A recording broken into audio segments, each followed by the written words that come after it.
Hey, salut Momentum sans frontières, les amis, j'espère que vous allez bien. Bienvenue pour cette nouvelle célébration. Je suis tellement dans la joie d'être avec vous aujourd'hui pour vivre une nouvelle célébration dans la présence de Dieu. Et j'aimerais te souhaiter la bienvenue à toi qui te connecte pour la première fois ou les premières fois, que ce soit en France, en francophonie, à l'étranger. Bienvenue, bonjour, bon matin, buenos dias, buongiorno, bon dia, guten tag, good morning. Peu importe où tu te trouves, sois le bienvenu. Et également la famille Momentum, est-ce qu'on peut se transformer en un véritable comité d'accueil et souhaiter juste la bienvenue dans le chat. Soyez les bienvenus, on habite dans tel coin, on est content de passer cette célébration avec vous ce matin. Les amis, vous le savez, on est maintenant depuis quelques semaines dans une nouvelle série de messages sur la générosité. Et le pasteur principal, Patrice Martorano, a lancé cette série avec un message intitulé « Dieu est-il à la première place ?» Dieu est-il à la première place à travers ce message qui a beaucoup fait parler parce que pour beaucoup, vous avez pris conscience de ce que voulait dire les dîmes, les offrandes, la pensée de Dieu sur comment apporter à Dieu ce qui lui revient. Et je suis vraiment dans la joie de me dire, ok, waouh, pour beaucoup, vous avez pris conscience de ça et directement, vous avez appliqué ce message à travers les offrandes, les dîmes que vous avez données. Donc, le pasteur Patrice va aborder différentes notions sur ce message tel que, ok, quelles sont les prémices? C'est quoi les prémices? C'est quoi la dîme? Est-ce que c'est juste 10%, les 10 premiers pourcents? C'est quoi les offrandes? Si tu n'as pas encore vu ce message, je t'encourage à cliquer sur YouTube sur ce message et à visionner le contenu qui est vraiment édifiant. Le pasteur Mathieu Perrault va continuer la série avec un message intitulé « Le cercle vertueux de la grâce ». Tout au long, à travers ce message, il va nous rappeler que c'est une promesse, on a reçu cette promesse de la grâce pour la répandre autour de nous, pour la partager autour de nous, mais également pour la vivre. Et il y a une chose qu'il va dire dans ce message, moi, qui m'a vraiment parlé, c'est Dieu ne fait rien avec ce que tu retiens, mais il multiplie ce que tu sacrifies. Waouh, come on! Vraiment un point qui est tellement encourageant parce qu'en effet, Dieu multiplie ce qu'on lui rend, ce qu'on lui apporte, ce qu'on lui amène. Et le pasteur Patrice a prêché un deuxième message dans cette série, un message intitulé « Tu comptes aux yeux de Dieu ». Vous avez entendu ce message parce que pour beaucoup, vous avez réagi. Quel message encourageant! En fait, vous avez été vraiment bénis parce que ce message-là, le pasteur Patrice va se livrer, partager également un témoignage personnel à travers lequel il va nous montrer qu'on n'a pas besoin d'être riche pour donner. À un moment donné, il ne croulait pas sous l'or, mais pourtant il va donner, apporter à Dieu tout ce qui lui revient. Et à travers ce message, il va nous montrer et nous rappeler que tu n'es pas trop insignifiant, tu n'es pas trop désespéré pour que tu puisses apporter à Dieu ce qui lui revient. Il y a également plusieurs personnes, vous posez des questions semaine après semaine sur le chat. Désormais, on va prendre le temps de nous arrêter sur une, deux questions et y répondre. Hervé, tu as posé une question et tu demandes, est-ce qu'un chrétien endetté peut donner toujours sa dîme ou ses offrandes? Je vais répondre à cette question, même si bien que le pasteur Patrice répond à cette question dans son deuxième message de cette série, Tu comptes aux yeux de Dieu. Un témoignage personnel, il y a quelques temps, j'étais endetté et voilà, par manque de sagesse, je me suis retrouvé endetté et un organisme, les impôts m'appelle, me dit, écoutez, monsieur Mourier, voilà combien vous nous devez. Et vraiment, situation embarrassante parce que c'était une somme assez conséquente. Et j'avais vraiment à cœur de continuer de donner à Dieu ce qui lui revenait. Et donc, j'ai appelé, est-ce que c'est les impôts, est-ce que c'est possible d'échelonner le remboursement sur plusieurs mois? Oui, monsieur, c'est possible. Et donc là, je continue de donner à Dieu. Quelques temps après, je reçois un message des impôts et je les rappelle. Et la personne me dit, écoutez, voilà combien il vous reste à rembourser. Les amis, la quasi-totalité de la dette était payée. C'est comme si une personne avait payé à ma place. La réalité, en tout cas, je ne le sais pas encore aujourd'hui, mais il me semble que personne n'a payé. Mais vraiment une grâce de Dieu. J'ai vu ça comme une faveur de Dieu. Et Dieu a honoré, Dieu a béni également cette démarche de me placer en premier. J'aimerais juste t'encourager aujourd'hui, quelle que soit ta situation. Ne place jamais Dieu en second. Mais comme le pasteur Patrice le disait, place Dieu toujours en premier. Et comme Dieu nous dit dans sa parole, place Dieu en premier. Les amis, je vais terminer la partie autour de la prédication, aller rapidement sur deux annonces. Et après, je vous laisse avec le pasteur Yvan qui va nous prêcher encore un très bon message sur la générosité aujourd'hui. Momentum Academy va donner une masterclass demain soir à 20h, lundi 27 mars à 20h avec le pasteur Jérémy Poulet sur les couples. Donc que tu sois célibataire et tu souhaites te projeter, tu te projettes dans une relation de couple comme Dieu le veut, je te donne rendez-vous demain soir à 20h avec le pasteur Jérémy pour cette masterclass que Momentum Academy organise. Que tu sois peut-être en couple déjà depuis maintenant quelques temps, tu souhaites amener ton couple dans une autre dimension, celle de Dieu pour le mariage, comme Dieu l'a voulu, comme Dieu l'a instauré. Tu ne peux pas manquer cette masterclass demain soir à 20h. Et également Momentum Academy, vous êtes au courant, il y a eu les portes ouvertes le mois passé et vous êtes nombreux à travers la francophonie, vous suivez Momentum Academy en distanciel, vous prenez les cours en présentiel et je voudrais juste prendre quelques instants. Première chose, Dans quelques secondes, vous allez visionner la vidéo qui montre un peu le résumé de cette journée, tout ce qui a pris place ici en présentiel. Deuxième chose, vous dire merci d'avance à toutes les personnes. Vous êtes là en hésitation, d'autres vous commencez à vous inscrire pour être des futurs étudiants sur Momentum Academy, présentiel ou distanciel. Soyez les bienvenus. On vous accueille et on vous dit soyez les bienvenus en tant que futurs étudiants. On se réjouit de vous compter parmi nos futurs étudiants. J'aimerais également finir en vous disant encore infiniment merci pour vos dîmes et vos offrandes. Merci infiniment pour votre générosité. Il y a des âmes qui sont sauvées, des baptêmes qui prennent place, des campus qui s'implantent. Il y a également des coups de fil chaque semaine, des kilos de nourriture qui sont distribués dans les quartiers. C'est magnifique ce qui prend place et tout ça parce que vous êtes généreux. Si vous souhaitez continuer de donner, sachez qu'il y a un petit QR code qui va apparaître sur l'écran. Vous avez juste à flasher ce QR code ou sinon rendez-vous directement sur monoffrande.fr ou sinon sur Momentum Sans Frontières, sur le petit cœur, soutenir. Merci encore infiniment pour votre générosité. Je vous laisse avec le pasteur Yvan et on se retrouve tout à l'heure. Ciao tout le monde.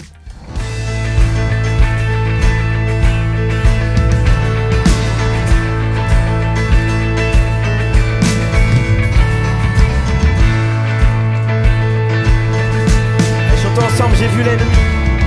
J'ai vu l'ennemi s'effondrer et l'obscurité se dérober. Oui, malgré tout, un mystère reste insaisissable.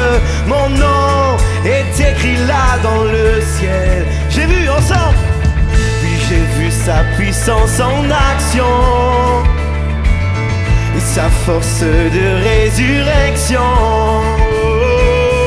Oui, pourtant ce mystère reste insaisissable. Mon nom est écrit là dans le ciel. Amen. Oui, mon chant demeurera éternel. Oh, hey. C'est là mon témoignage. Je suis sauvé. Sa grâce a changé ma vie. Je chanterai par Jésus mon Rédempteur justifié. Voilà mon témoignage, voilà mon témoignage. Hey!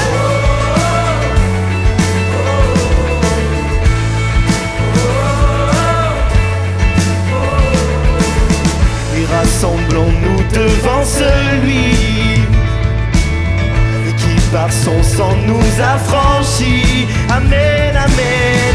Et adorons le Père, le Fils, le Saint-Esprit.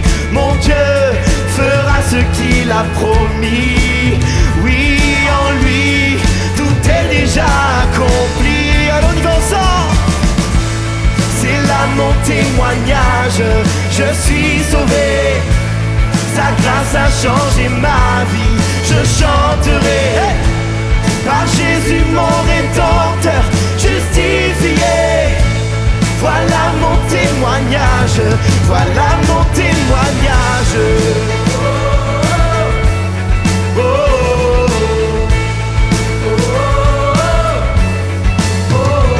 Allez, on va déclarer ensemble. Tant que je vis, tu agis, Seigneur.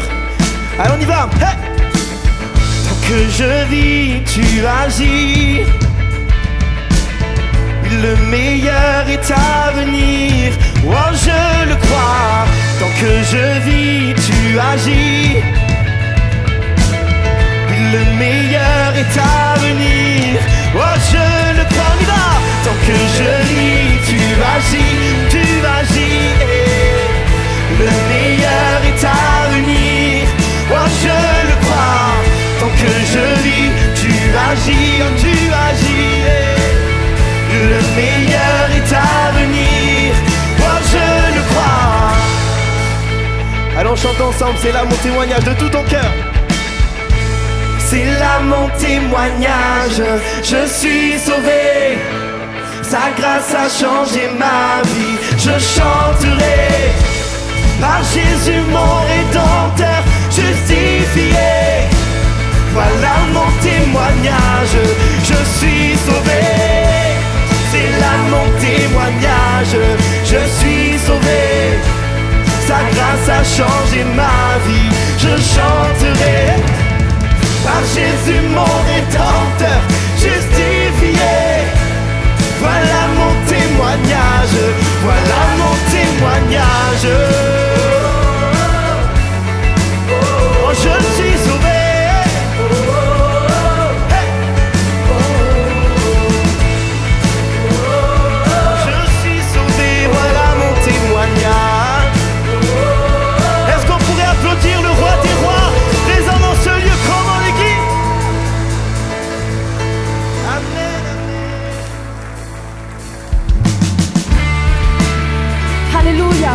Ce matin, on va célébrer celui qui vient sur les nuées. Le lion de la tribu de Juda. Église, ce matin, ne te retiens pas de lui apporter toute la gloire. Alléluia.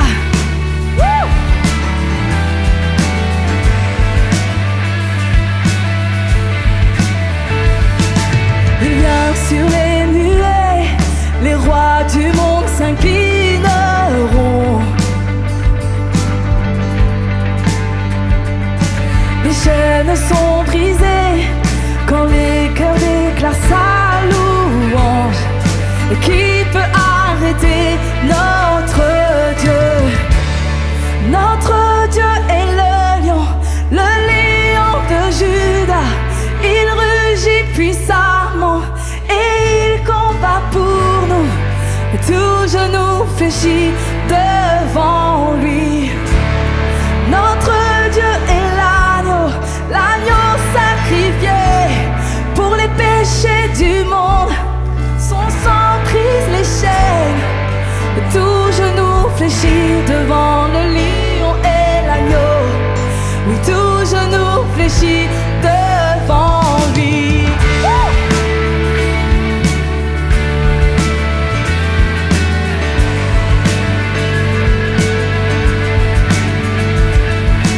Ouvrez grand les portes, laissez entrer le roi des rois.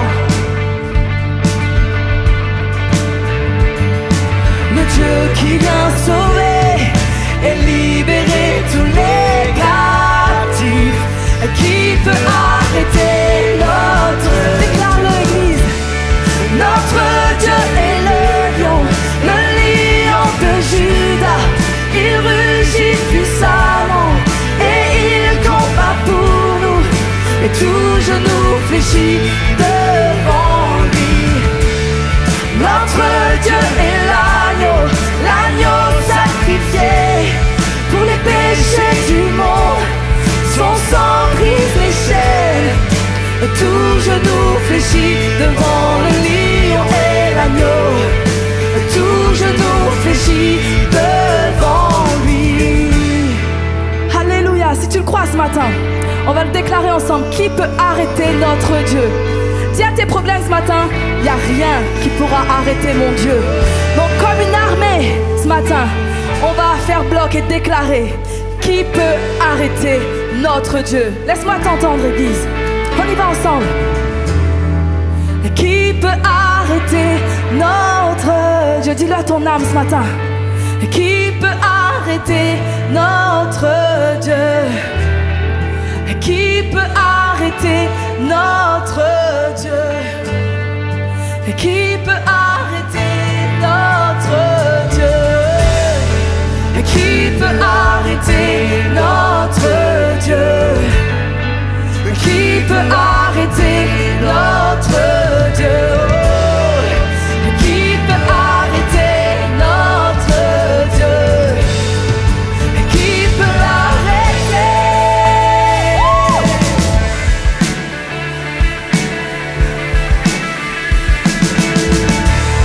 Notre Dieu est le lion de Juda. Il rugit puissamment et il combat pour nous. Et tout genou fléchit devant lui. Notre Dieu est l'agneau sacrifié pour les péchés du monde. Son sang brise les chaînes. Et tout genou fléchit devant le lion et l'agneau.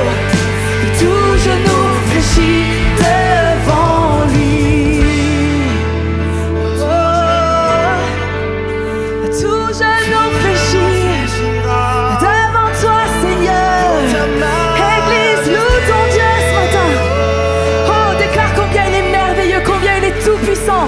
Le lion de la tribu de Juda. Alléluia. Oh. Et qui peut arrêter notre Dieu? Et qui peut arrêter notre Dieu? Et qui peut arrêter notre Dieu? Et qui peut arrêter? Laisse-moi t'entendre, Église. Et qui peut arrêter notre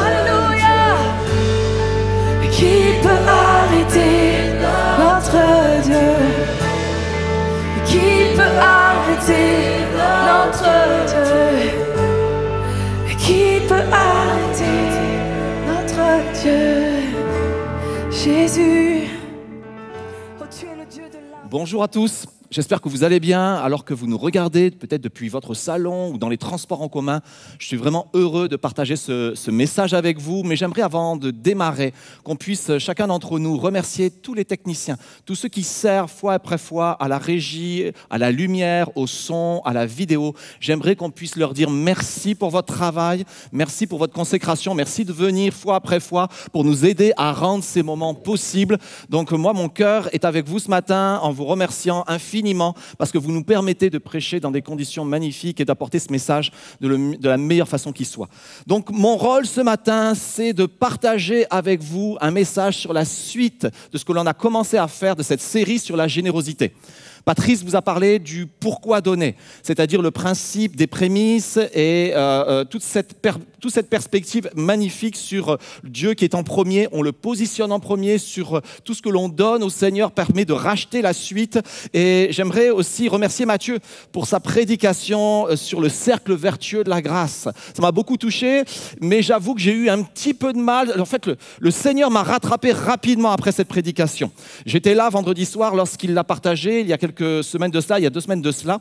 Et j'étais avec ma fille et on allait pour rentrer, puis il y a une jeune fille qui nous a demandé est-ce que tu peux m'amener chez une amie? Alors avec ma fille, on l'a fait bien gentiment, on est parti en voiture, on l'a amenée chez son amie, on a attendu que son amie descende, que la porte s'ouvre, que tout soit bien en sécurité. Et moi, j'étais un petit peu impatient cette soirée-là parce que j'avais envie d'aller regarder la deuxième mi-temps d'un club que j'aime beaucoup, c'est l'OGC Nice. Alors une petite dédicace à tous les Bordelais qui sont encore en Ligue 2, mais l'OGC Nice est en Ligue 1 et ils essayent de jouer pour les places européennes. Et après cela, donc après ce message, j'avais vraiment envie de regarder la deuxième mi-temps. Donc je repars, je suis encore dans les temps, c'est bon, tout ça a l'air de bien se passer. Puis alors sur la route là, c'est comme s'il y a une conspiration pour t'empêcher d'arriver à l'heure. Déjà tout le monde s'arrête au feu rouge, chose qui n'arrive jamais à Bordeaux en temps normal. Je ne sais pas ce qui se passait ce soir-là. Tout le monde s'arrête, tout le monde patiente. Tout le monde respecte les limitations de vitesse. Mais qu'est-ce qui se passe? C'est plus Bordeaux. Et j'arrive enfin à la dernière rue. Il y a de la circulation. J'ai 5-6 voitures devant moi. J'arrive à la dernière rue avant ma maison. Puis il y a une voiture qui s'arrête et elle ne bouge plus. Et moi, je suis en train de monter dans les tours intérieurement. Il y a ma fille, donc je fais attention à ce que je dis, mais je suis en train de dire, mais c'est pas possible, je suis maudit, j'arriverai jamais à regarder et à arriver à cette deuxième mi-temps. Et en fait, je commence à comprendre que la voiture devant est en difficulté et qu'elle ne s'est pas juste arrêtée pour déposer quelqu'un, mais elle est en panne. Et il n'y a personne qui descend vraiment, tout le monde klaxonne. Bon, ça, c'est bon, j'ai retrouvé les habitudes de Nice, tout le monde klaxonne. Mais personne ne descend. Et je finis par descendre. Je vais jusqu'à la voiture et là, je vois une jeune femme un peu paniquée. Alors je lui demande ce qui se passe, elle me dit ma voiture ne veut pas redémarrer, elle me dit j'ai une voiture électrique, elle ne veut pas redémarrer, je ne comprends pas ce qui arrive. Je dis mais électrique ça, je ne sais pas trop quoi faire. Alors je regarde un peu, puis je m'aperçois, mais je dis mais non, elle n'est pas électrique. Elle me dit excusez-moi, je voulais dire automatique. Puis je continue à regarder, je dis non, elle n'est vraiment pas automatique, c'est une manuelle. En fait je comprends que la fille est un petit peu paniquée et j'essaye juste de, ok, on va se calmer, on va y arriver, asseyez-vous, on refait toute la procédure, le pied sur l'embrayage, on appuie sur le bouton start, on pose la carte et tout ça, puis en fait finalement la voiture ne veut absolument pas démarrer, on est coincé dans cette rue, on ne peut même pas reculer et là je lui dis, écoutez, il n'y a pas d'autre moyen, appelez votre assurance, puis je rentre dans ma voiture, puis finalement il y en a quelques-unes qui se faufilent sur le côté, qui arrivent à passer en montant sur le trottoir et je suis les voitures qui passent et je pars et je rentre à la maison. Puis là, ma fille était toute fière. Elle me dit, oh papa, avec tes grands bras, tu as essayé de l'aider. Pas des grands bras, tes petits bras musclés, tu as essayé de l'aider. C'était formidable. Et j'avais une sorte de petit mélange de disant, ok, de sentiments, c'est bien, j'ai essayé de l'aider, mais j'étais un peu frustré parce que j'arrivais et le match avait vraiment été entamé. Et le lendemain matin, il m'est arrivé une drôle d'expérience en fait. Parce que le Seigneur m'a rappelé un petit peu tout ce que j'avais dit dans la soirée. Et il m'a rappelé en disant, tiens, tu te souviens, tu avais dit, tu es maudit parce que tu n'arrives pas dans les temps, tu es maudit parce que tu n'arrives pas, tu ne vas pas arriver à l'heure pour suivre la deuxième mi-temps. Et il était en train juste de me rappeler, j'ai vécu un moment de profonde, je dirais, remise en question. Parce que le Seigneur m'a vraiment travaillé le cœur, il m'a dit, mais non, mais je t'avais placé pour la bénir. Je t'avais placé pour que tu sois là, à ses côtés, aux côtés de cette femme qui était en difficulté. Et toi, tu étais en train de te dire, je suis maudit, alors que moi, j'étais en train de te dire, tu vas la bénir.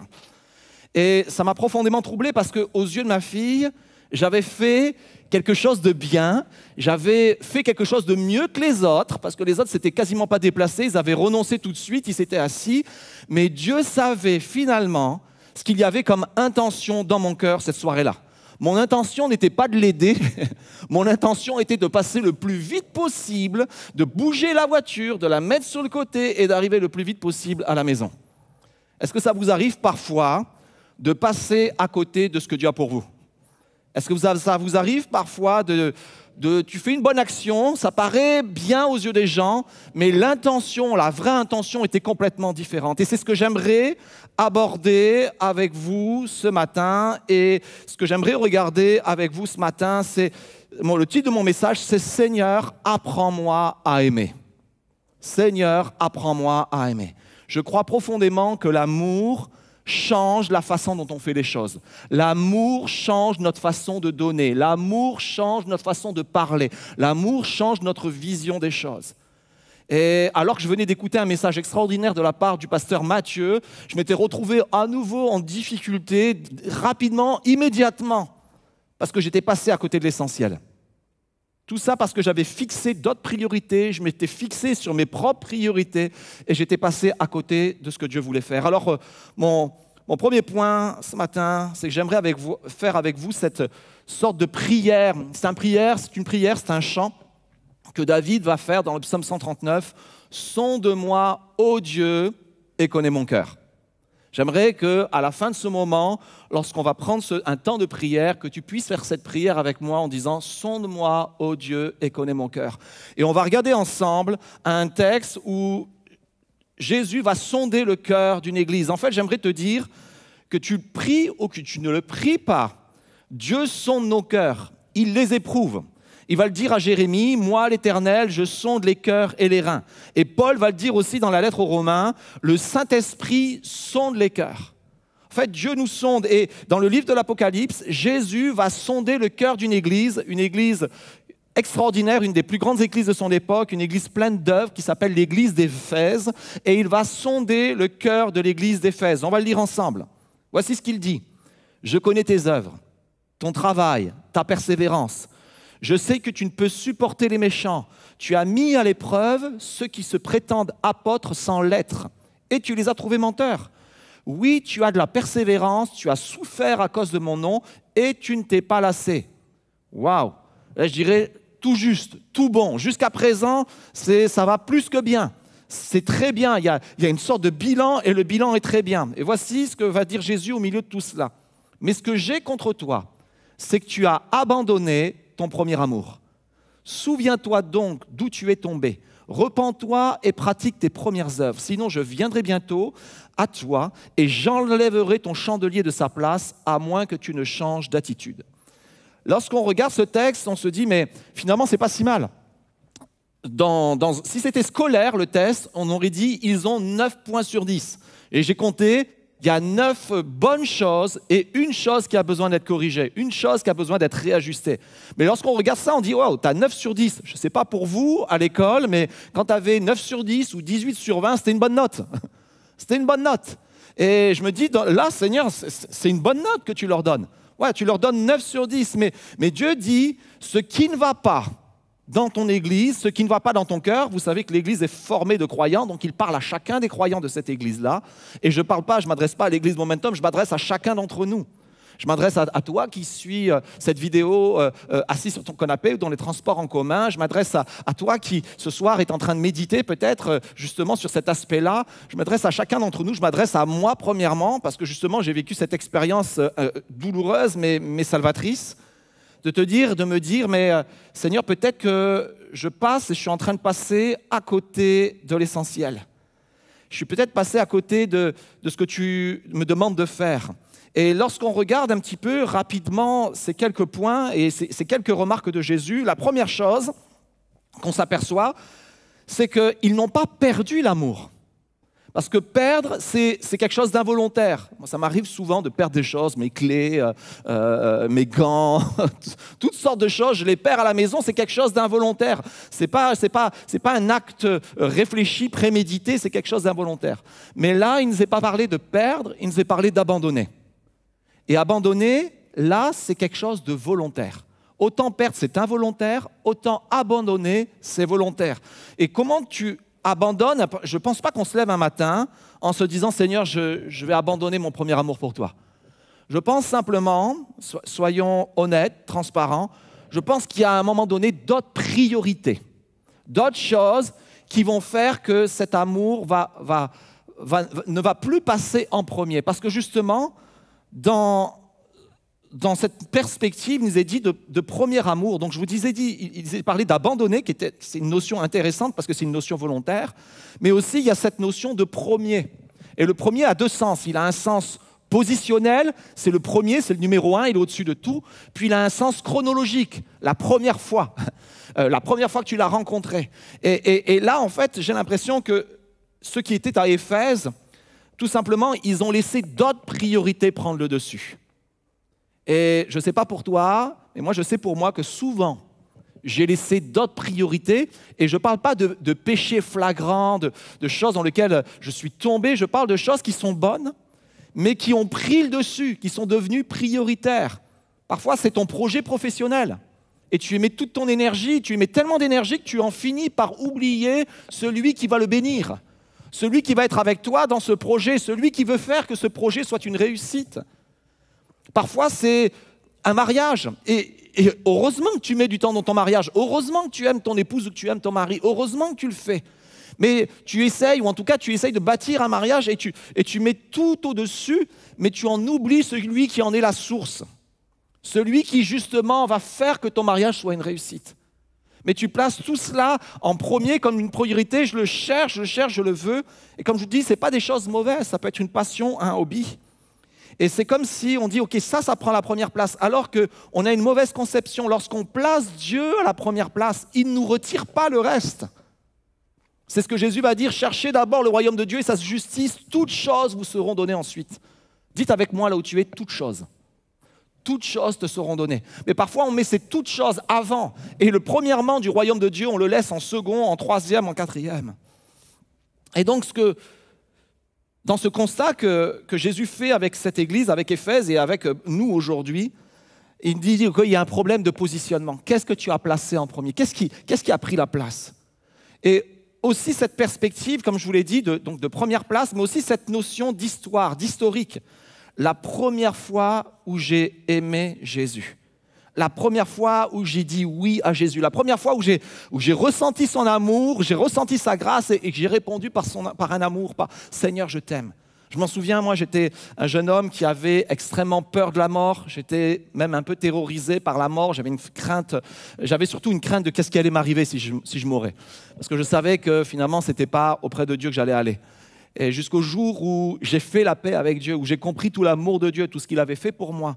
Ce jour-là, je devais avoir 14-15 ans. Ce jour-là où j'ai fait la paix avec lui, quelque chose est venu dans mon cœur. Il y a une peur qui est partie. Et cette peur est partie, elle a laissé la place à une conviction que Jésus habitait dans mon cœur dès maintenant et pour toujours, et quelles que soient les choses qui pourraient m'arriver, il était avec moi. Et je me souviens de cette passion, cette fraîcheur, cette innocence qui était là, et il y avait un amour qui brûlait mon cœur, et j'aimerais t'encourager à revenir à cette perspective, au moment où un amour pour Dieu brûlait ton cœur. Et si tu ne l'as pas encore vécu, si tu n'as pas encore vécu cette expérience, si tu écoutes ces messages et tu dis « mais oui, moi ça m'intéresse, j'aimerais le vivre », alors on va regarder ensemble, tout à l'heure, dans quelques instants, comment trouver cet amour, comment le recevoir, comment le vivre cet amour. Mais j'en reviens encore à ce message et j'aimerais définir un petit peu ce premier amour. Ce premier amour, c'est une émotion, c'est quelque chose de fort, c'est comme un feu. Mais vous êtes d'accord avec moi pour dire que c'est bien plus qu'une émotion. Et si c'est bien plus qu'une émotion, c'est un sentiment. Et la différence entre émotion et sentiment, c'est qu'une émotion, c'est ponctuel, c'est tout d'un coup, ça arrive, puis ça part, et c'est remplacé par une autre émotion. Mais un sentiment, c'est quelque chose qui se fixe. Il y a une émotion qui est fixée par rapport à quelqu'un. ou par rapport à une situation, mais là, c'est par rapport à quelqu'un. Et il y a une notion de durée. Mais un sentiment, l'amour, c'est bien plus qu'un sentiment. C'est aussi une décision. Parce qu'il m'a aimé le premier. Et souvenez-vous encore, tout cet espace, toute cette perspective de chronologie. Il m'a aimé le premier. Alors, parce qu'il m'a aimé le premier, alors je choisis de l'aimer. Donc l'amour, c'est une émotion, mais c'est plus qu'une émotion, c'est un sentiment, mais c'est plus qu'un sentiment, c'est aussi une décision. Je choisis de l'aimer, parce qu'il a choisi de m'aimer. Mais l'amour, c'est encore bien plus que cela. Le premier amour, c'est aussi un engagement. Moi, je crois que le premier amour, c'est la première fois où on a dit à Dieu ou à Jésus, je te suivrai toute ma vie, Seigneur. Dites avec moi, toute ma vie. Toute ma vie. Et c'est un engagement, c'est quelque chose de fort. Donc, ce n'est pas juste une émotion fugace qui part et qui s'en va, mais c'est une émotion, c'est un sentiment qui reste, c'est une décision réfléchie, c'est un engagement de dire « toute ma vie, Seigneur ». Ailleurs, il y a un peu ce constat un peu amer que l'Église d'Éphèse reçoit en disant « tu as abandonné ton premier amour ». Mais j'aimerais t'encourager en te disant que quand Dieu sonde ton cœur, ce n'est pas pour te mettre à terre.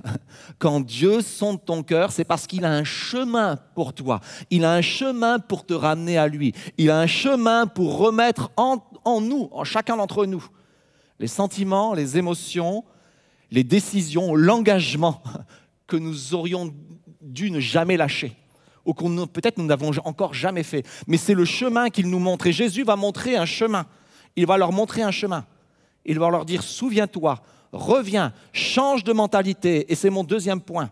Change de mentalité, change d'attitude. Et on va regarder ensemble un second texte dans la Bible qui ressemble à une histoire que l'on connaît. C'est l'histoire d'une femme qui va verser sur les pieds de Jésus un parfum, qui va pleurer et qui va essuyer les pieds de Jésus avec ses cheveux. Cette histoire, on la connaît, mais en fait, ce n'est pas cette histoire-là. C'en est une autre. Il y a eu 2 histoires comme cela. Mais 95% du temps, on prêche sur Marie, la sœur de Marthe et de Lazare, qui, dans les derniers temps, juste avant que Jésus ne meure, juste avant la Pâque, va faire ce geste incroyable auprès de Jésus. Mais on ne parle pas d'elle. On parle d'une autre femme dont on n'a pas le nom, qui est chez un homme qui s'appelle Simon. Et cet homme, Simon, n'est pas le Simon que l'on connaît habituellement. C'est un autre Simon qui s'appelle Simon le pharisien. Simon est un nom assez répandu et c'est cet homme qui s'appelle Simon le pharisien. Donc je vais vous lire l'histoire. Peut-être pour plusieurs d'entre vous, ça sera une des premières fois où vous entendez prêcher sur cette histoire-là. Un pharisien, Simon, invita Jésus à manger. Jésus se rendit chez lui et se mit à table. Survint une femme connue dans la ville pour sa vie dissolue. Et comme elle avait appris que Jésus mangeait chez le pharisien, elle avait apporté un flacon d'albâtre rempli de parfum. Elle se tint derrière lui, à ses pieds, elle pleurait. Elle se mit à mouiller de ses larmes les pieds de Jésus. Alors elle les essuya avec ses cheveux et en les embrassant, elle versait du parfum sur eux. En voyant cela, le pharisien qui l'avait invité se dit « Si cet homme était vraiment un prophète, il saurait quelle est cette femme qui le touche, que c'est quelqu'un qui mène une vie de débauche. » Jésus lui répondit à haute voix « Simon, j'ai quelque chose à te dire. »« Oui, maître, parle, répondit le pharisien. » Il était une fois, et Jésus va donner une parabole un peu spéciale, il était une fois un prêteur à qui 2 hommes devaient de l'argent. Le premier devait 500 pièces d'argent, ce qui est une somme considérable, ça représente à peu près 2 ans de travail, et le second 50. Comme ni l'un ni l'autre n'avaient de quoi leur rembourser leurs dettes, il fit cadeau à tous 2 de ce qu'il lui devait. À ton avis, lequel des 2 l'aimera le plus ? Simon répondit, je suppose, celui auquel il aura remis la plus grosse dette. Voilà qui est bien jugé, lui dit Jésus. Et on prêche peu sur ce texte parce que la conclusion que va faire Jésus est un petit peu spéciale. Voici ce qu'il va dire. Celui à qui l'on pardonne peu, aime peu. Et lorsque j'ai lu ces textes pour la première fois, je me suis dit, mais ça veut dire que si je n'ai pas eu une vie dissolue, si je n'ai pas fait des bêtises à répétition majeure, fois après fois dans ma vie, alors je suis condamné à aimer peu Jésus. Si je ne me suis pas drogué, si je n'ai pas couru de fille en fille pendant des années et toutes sortes de choses, et peu importe tous les péchés, des fois on met des noms sur un péché, mais des fois les péchés sont un peu plus subtils que cela. Si je n'ai pas fait toutes ces choses-là, si je n'ai pas menti toute ma jeunesse, si je n'ai pas volé, si je n'ai pas fait du mal aux autres, alors j'aimerais peu Jésus. C'est ce que Jésus est en train de me dire. C'est ce que Jésus est en train de dire. Celui à qui l'on pardonne peu, aime peu. Je me suis dit, mais c'est pas possible, ça. Ça ressemble pas à Jésus, ça ressemble pas à l'Évangile. Et il y a une traduction qui est intéressante. D'ailleurs, je vous ai lu un petit peu cette version. C'est la version Sommer. Elle nous donne quelques indices. Mais on va regarder ça un peu plus profondément. Voici ce qu'il dit. C'est Jésus qui parle à la fin. C'est pourquoi je te le dis, ses nombreux péchés lui ont été pardonnés. C'est pour cela, parce que ses nombreux péchés lui ont été pardonnés, c'est pour cela qu'elle a témoigné tant d'amour. Mais celui qui a peu de choses à se faire pardonner ne manifeste que peu d'amour. En fait, la pensée est un petit peu différente de celle qu'on lit et qu'on revoit au premier abord. Comme vous le savez, on l'a vu avec toutes les questions de Jésus, et ça, c'en était une justement de questions de Jésus dans la série précédente. À chaque fois que Jésus pose une question, c'est pour nous faire réfléchir. C'est qu'on puisse s'interroger sur qu'est-ce que tu veux dire vraiment, Jésus. Et Jésus était en train d'interroger justement le pharisien et de nous interroger chacun d'entre nous en disant, mais finalement, c'est alors que tu crois que tu as peu de choses à te faire pardonner que tu vas aimer peu. Finalement, le problème, c'est quand on croit qu'on a peu de choses à se faire pardonner. Et du coup, quand on pense qu'on a peu de choses à se faire pardonner, on va peu aimer. Et d'ailleurs, même ce pharisien est dans ce mode-là et dans ce move-là, parce qu'il est en train de comparer sa vie. Il voit la vie de cette femme et il dit, OK, elle est connue de tous, on sait de quelle façon elle vit. Nous, on vit droitement parce que nous sommes des pharisiens, nous respectons la parole, on la lit, mais elle a une vie dissolue. Il est dans cette perspective-là. Et j'aimerais regarder avec vous ce qui va s'afficher dans quelques instants. On compare nos vies pour se rassurer ou pour apaiser notre conscience. On se compare aux autres. On dit, ah, mais finalement, lui, il est pire. Il est pire, donc moi, finalement, je ne suis pas si mal. Finalement, les autres, ils ne sont pas sortis de la voiture pour aller aider cette jeune femme. Moi, je suis sorti de cette voiture, donc je ne suis pas si mal. On compare nos vies pour se rassurer ou pour apaiser notre conscience. Mais Jésus ne nous demande pas de regarder les autres, mais de regarder à notre propre cœur. En fait, à chaque fois que tu vas essayer de te comparer pour te rassurer ou pour t'élever ou pour abaisser les autres, Jésus va intervenir et il va te remettre en place. Une des dernières fois où j'ai prêché, je vous ai parlé justement d'un autre Simon-Pierre, celui qui est le plus connu, qui va dire à un moment donné, eux vont tous t'abandonner, ou s'ils t'abandonnent tous, parce que c'est ce qui va arriver, moi je ne t'abandonnerai pas. Il se compare, il leur dit, OK, eux vont échouer, eux vont lamentablement s'effondrer, mais moi non, Seigneur. Et on connaît la suite, parce que Jésus, Pierre va renier 3 fois, puis Jésus va le reprendre sur ça, en disant, Pierre, m'aimes-tu plus que ne le font ceux-ci? Jésus va le reprendre, et c'est ce que Jésus va faire même avec ce pharisien. Je vous ai pas lu une petite bride de ce texte, mais juste après lui avoir dit, tu as bien jugé, il se tourna vers la femme et dit à Simon, vois-tu cette femme? Je suis entré dans ta maison et tu ne m'as pas donné d'eau pour mes pieds. Ah ok Simon, tu as voulu te comparer. Alors regarde, je te compare. Tu ne m'as pas donné d'eau pour mes pieds, mais elle a mouillé mes pieds de ses larmes et les a essuyés avec ses cheveux. Lorsqu'on entrait dans une maison au Moyen-Orient à cette époque-là, quand on voulait honorer l'invité, on mettait une bassine d'eau et on lui lavait les pieds. Et Jésus dit, je suis rentré chez toi, tu m'as invité, tu m'as appelé maître, rabbi, mais tu ne m'as pas honoré. Elle l'a fait. Tu ne m'as pas donné de baiser, tu le saluais, tu l'embrassais pour lui dire sois le bienvenu. Mais elle, depuis que je suis entré, elle n'a cessé de baiser mes pieds. Tu n'as pas répandu d'huile sur ma tête, on faisait ça pour honorer la personne. Et pour un honneur particulier, pour lui donner une onction, un parfum. Mais elle a répandu du parfum sur mes pieds. Et c'est pourquoi, et on a lu la suite, ses nombreux péchés ont été pardonnés puisqu'elle a beaucoup aimé. Et à chaque fois que l'on essaye de se comparer pour rassurer notre conscience, on va droit au mur. En fait, Jésus nous ramène à une réalité et cette parabole nous ramène à une réalité que quelle que soit la dette que l'on a, quels que soient les nombreux péchés que l'on a faits, de toute façon, nous sommes insolvables. On ne peut pas payer. Et l'histoire nous montre que, en fait, l'histoire nous a montré cela, qu'on est insolvable, mais Jésus va dire tous sont péchés et sont privés de la gloire de Dieu. En fait, lorsque je regarde à ma vie, juste à ma vie, sans regarder les autres, je constate que ma dette est immense. J'ai une immense dette, Seigneur, et je ne peux pas la payer. J'ai de nombreux péchés que je ne peux pas me pardonner ou qui ne peuvent pas être pardonnés. Mais toi, tu l'as fait, Seigneur. Et alors que je réalise, et c'est comme ça que Jésus est en train de nous amener, parce que tout ce texte que j'ai pris est là pour te montrer comment tu peux à nouveau aimer beaucoup. Et peut-être en ce moment, tu aimes peu parce que tu as oublié d'où tu étais venu. Et lorsqu'on a lu le premier texte sur l'église d'Éphèse, Jésus leur dit « Souviens-toi d'où tu es tombé. Souviens-toi d'où tu viens. Souviens-toi où je suis venu te chercher. » Et alors qu'on perd notre amour, Jésus nous ramène à un chemin où il nous dit « Écoute, si tu te souviens d'où tu es venu, si tu te souviens d'où tu es tombé et tout ce que j'ai pardonné dans ta vie, alors le beaucoup d'amour va revenir à l'intérieur. Le beaucoup va revenir. Le peu avait pris la place. Le peu commençait à prendre toute la place. C'est terrible parfois que le peu prenne toute la place. C'est même paradoxal. Mais le peu avait pris toute la place. Mais Jésus dit, maintenant je veux remettre le grand dans ta vie. Et il va honorer, et il veut honorer à chaque fois que tu reviens à lui, que tu constates ce qu'il t'a pardonné, et ce qu'il t'a pardonné aussi peut-être en ce moment. Pas juste dans ton passé, mais en ce moment, ce qui a besoin d'être pardonné. Alors qu'il le fait, il y a quelque chose qui se passe dans notre cœur, il y a quelque chose qui fait que je commence à réaliser que j'ai besoin de me faire pardonner, que j'ai beaucoup à me faire pardonner, et que la seule réponse à la grâce que je reçois, c'est l'amour.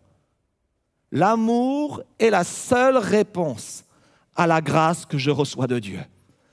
Alors je constate et je vis cette grâce, je la reçois et je comprends que la seule réponse, et c'est une réponse naturelle, c'est une réponse surnaturelle, peu importe, mais c'est quelque chose qui se passe dans tous les cœurs.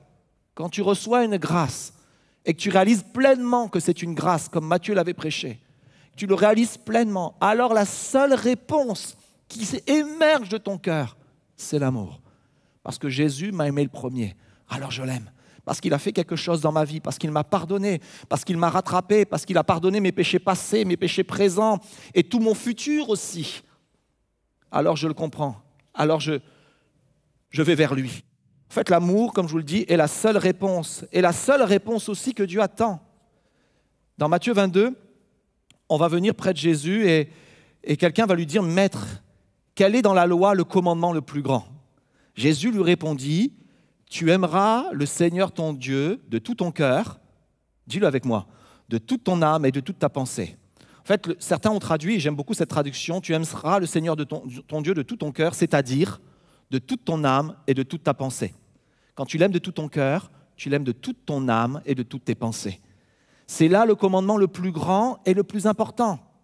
Et il y en a un second qui lui est semblable. « Tu aimeras ton prochain comme toi-même. » Tout ce qu'enseignent la loi et les prophètes, tout ça se résume dans ces deux lignes. Tu aimeras le Seigneur ton Dieu de tout ton cœur, de toute ton âme, de toutes tes pensées, et tu aimeras ton prochain comme toi-même. C'est là où se résume toute la loi. Donc l'amour est la seule réponse. Alors parfois on se dit, mais comment aimer Dieu ? Seigneur, comment t'aimer ? Tu m'as tellement donné, mais moi je ne te vois pas, je ne sais pas où tu es, je ne sais pas comment faire pour t'aimer. Et le Seigneur nous le dit, mais comment tu veux aimer Dieu ? Comment tu veux m'aimer ? Aime les autres. Alors que tu aimes les autres, alors que tu prends soin des autres, alors que tu ne méprises pas les autres, tu es en train d'aimer Dieu. Jésus va le dire, si tu donnes un verre d'eau à l'un de ses plus petits, c'est à moi que tu le donnes. Alors que tu prends soin des autres, alors que tu fais attention aux autres, alors qu'il y a un amour débordant qui se manifeste vers les autres, tu es en train d'aimer Dieu. Et peut-être c'est la question inverse que tu te poses. Comment aimer les autres, Seigneur ? Parce qu'ils sont difficilement aimables. Parce qu'autour de moi, les autres, c'est pas facile. Les autres, il y a de la méchanceté, les autres, il y a parfois des remarques désobligeantes, les autres, ils m'ont fait telle chose, ils ont dit telle ou telle chose sur moi. Seigneur, c'est pas facile. Et Jésus est en train de te dire, si tu veux aimer les autres, aime Dieu, aime-moi. Alors que tu es en train de m'aimer, il y a un amour qui va se déposer sur ton cœur pour les autres. Et Jésus sait que les temps dans lesquels nous vivons sont des temps compliqués. La Bible nous dit il y aura des temps où l'iniquité va grandir et à cause de l'iniquité, il va lui dire, à cause de l'iniquité, l'amour du plus grand nombre se refroidira. Parce que l'iniquité sera tellement grande, il sera difficile d'aimer les autres. Souvent, on a compris ce verset en se disant « Ok, l'iniquité va venir dans l'Église, donc comme il y a beaucoup d'iniquité, l'amour du plus grand nombre se refroidira. » Ce n'est pas ce que Jésus dit. Jésus dit parce qu'il y aura beaucoup d'iniquité. Alors mon peuple va avoir moins d'amour. Parce que ça sera difficile d'aimer, ça semblera difficile d'aimer. Alors comment aimer les autres? Aime Dieu. Et je termine par cette petite anecdote. Je l'ai trouvée magnifique, j'ai trouvé splendide, extraordinaire. C'est une dame qui était en train de s'approcher de Jésus. Elle avait compris tout ce que Jésus avait fait pour elle et elle commençait vraiment à aimer Jésus et à le dire « J'aime Jésus, j'aime Jésus, j'aime Jésus ». Et c'est une maman monoparentale, elle avait sa fille et elle lui disait « J'aime Jésus, j'aime Jésus, j'aime Jésus ». Puis un jour, sa fille a une question un peu déroutante, mais qui peut être terrible même. Est-ce que tu aimes plus Jésus ou tu aimes plus moi? Waouh, quelle question! Et souvent d'ailleurs, nous, l'amour, on pense que, ok, si j'aime Jésus, alors je ne peux pas aimer les autres. Si j'aime Jésus, alors les autres ne comptent plus, et ainsi de suite. Et voici ce que cette femme va répondre, une parole de sagesse, moi je pense divinement inspirée. Elle va lui dire, plus j'aime Jésus, plus je t'aime. En fait, tu as du mal peut-être à aimer les autres en ce moment, tu as du mal dans ta famille, tu as du mal dans ton couple, tu as du mal dans tes relations. Plus tu aimes Jésus, plus tu vas aimer les autres. Alors on va terminer ce moment et on va prier ensemble. Et comme je vous l'ai dit, j'aimerais qu'on puisse faire cette prière. Sonde-moi, ô Dieu, et connais mon cœur. Est-ce que tu es prêt ce matin, ce soir, peu importe à quel moment tu regardes cette vidéo, peu importe où tu la regardes, à prier avec moi et à demander à Dieu, sonde mon cœur, Seigneur. J'ai besoin de savoir si l'amour est encore dans mon cœur d'une manière comme toi tu le veux, Seigneur. On baisse nos têtes, on ferme nos yeux. Seigneur Jésus, je te prie pour ces moments et je te remercie pour ce message et pour ta parole qui est vraie, vivante, Seigneur mon Dieu. Je te remercie parce que lorsque tu fais un constat dans nos vies, tu ne nous laisses pas avec ce bilan en disant « débrouille-toi », mais tu nous montres le chemin de la restauration. Tu nous montres le chemin pour nous ramener dans tes voies et dans tes projets, Seigneur Jésus. Alors Seigneur, moi j'aimerais que nous puissions faire cette prière tous ensemble, comme David l'a chanté, comme David l'a fait, en étant bien honnête devant toi, en te disant, Seigneur, je veux entendre ce que tu as à me dire, parce que si tu me dis quelque chose, tu me montreras le chemin pour en sortir. Seigneur, sonde mon cœur, ô Dieu, et regarde si je suis sur une mauvaise voie. Connais mes pensées, Seigneur Jésus, et conduis-moi, Seigneur mon Dieu, sur le chemin de la vérité, de la liberté, de la restauration, du pardon, sur ce chemin où j'ai besoin, Seigneur mon Dieu, de te connaître à nouveau. Seigneur, apprends-moi, comme les disciples ont demandé en disant « apprends-nous à prier ». J'aimerais te demander, Seigneur, et je crois que tu peux le faire, et je sais que tu peux le faire, apprends-moi à t'aimer, Seigneur. Parce que si j'apprends à t'aimer, je vais aimer les autres. Si j'apprends à t'aimer, Seigneur mon Dieu, je vais aimer tout ce que tu m'offres, Seigneur mon Dieu. Et je vais aimer toutes les possibilités et les projets que tu as formés sur moi, Seigneur Jésus. Seigneur, merci pour cette matinée, merci pour tous ceux qui ont écouté cette vidéo. Je te prie de les bénir dans leur situation, dans leurs défis, dans ce qui pèse sur leur cœur. Peut-être certainement plusieurs passent par des épreuves, mais je te prie qu'au-delà des épreuves par lesquelles ils passent, ils se tournent vers toi et qu'ils ressentent à nouveau, qu'ils expérimentent à nouveau et qu'ils vivent à nouveau, qu'ils s'engagent à nouveau dans un amour sincère pour toi. Au nom de Jésus, Amen. Soyez bénis les amis et je vous dis à très bientôt. Hey, merci au pasteur Yvan pour le message aujourd'hui. Et les amis, si vous avez été bénis, n'hésitez pas à le mettre dans les commentaires. Juste un amen si vous avez été bénis par le message qui a été prêché aujourd'hui. D'ailleurs, moi, je serais vraiment curieux de savoir quel point du message t'a le plus parlé. Et également, pose tes questions afin que la semaine prochaine, on puisse en sélectionner une, deux ou un peu plus pour pouvoir y répondre. En tout cas, sachez que c'est toujours possible de donner directement en flashant le QR code en bas de l'écran ou directement sur monofront.fr. Et les amis, on se donne rendez-vous dimanche prochain. Ne ratez pas la célébration dimanche prochain. À très vite tout le monde. Ciao.